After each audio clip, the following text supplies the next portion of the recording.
Olá pessoal, sejam todos muito bem-vindos à nossa terceira e última unidade, né? Aqui a gente vai falar sobre inovação. Um tema um tanto quanto diferente, né, da microeconomia, da macroeconomia, que são as bases, né, da divisão da economia como um todo, né? Então a gente consegue compreender a economia quando a gente tem os fundamentos microeconômicos e os fundamentos macroeconômicos, né? Bom, como foi que a gente dividiu essa unidade, né, de inovação? Basicamente nesses três tópicos: noções fundamentais, quando inovar e os tipos de inovação, né?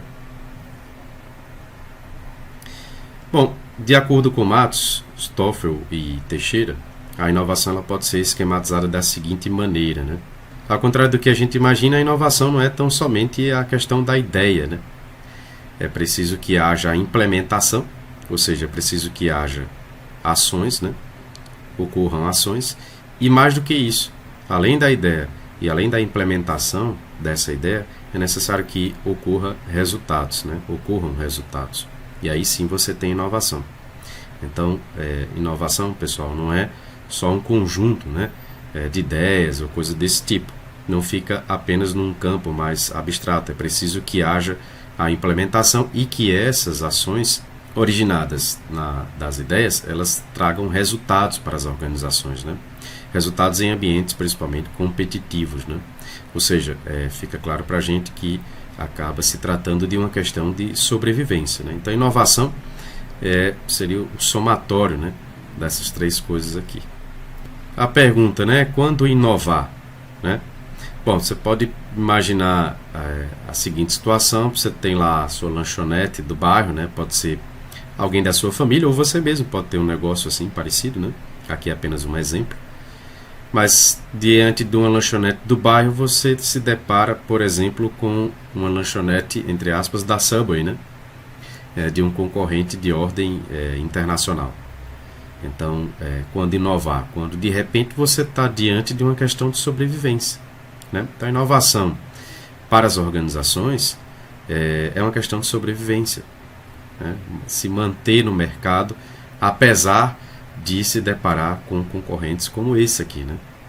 Então imagine, vocês devem estar imaginando alguma lanchonete de bairro, né, se deparando com um concorrente como a Subway, né, ou outro qualquer, né, dessa envergadura, né?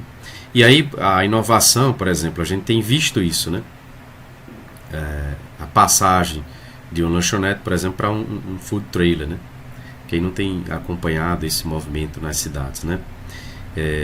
E isso é uma transição, né, para um aspecto de manutenção da sua atividade empreendedora, né, mas de num formato diferente, né? Isso por quê? Mais uma vez, porque aqui foi necessário inovar, dado que a lanchonete ela pode correr riscos, né, de não se manter. É claro que não necessariamente ela precisaria vir por esse caminho, né? Ela pode ter outros tipos de inovação, a gente vai falar disso aqui daqui a pouco, né? Mas enfim, a pergunta de quando inovar pode ser respondida por aí, né? Porque se trata de uma questão de sobrevivência, né? É por isso que a gente vê muitas empresas buscando inovação de formas, né? De tipos diferentes. A gente vai falar disso aqui agora. Os tipos de inovação não é tão somente na questão do produto em si, né? De você ter um produto inovador, né? E aí, claro, né, a gente ainda vai discutir bastante sobre essa questão de inovação e de invenção, né? Não a inovação não é necessariamente uma invenção, né? A gente percebe que a inovação ela tem aquelas três características juntas, né? Então não é tão somente a questão de inovar no produto, né? Você pode também inovar no serviço, né? No próprio processo em si, né? A gente acompanha as organizações, nós somos consumidores, né? E evidentemente a gente percebe quando as empresas elas estão inovando em serviços, em processos, a inovação no marketing, né? E nos quesitos organizacionais, ok? Então, a inovação ela se tornou, pessoal, uma mola de desenvolvimento, né, das organizações a sua manutenção na busca de sobrevivência diante de um mercado competitivo. A gente sabe que as organizações, elas, segundo os fundamentos da administração, né, ela caminha para a mortalidade, né? E esse é um ponto importante. A gente verifica o elemento da desordem, do caos, como elementos condutores, né, para que as organizações elas entrem em falência, né?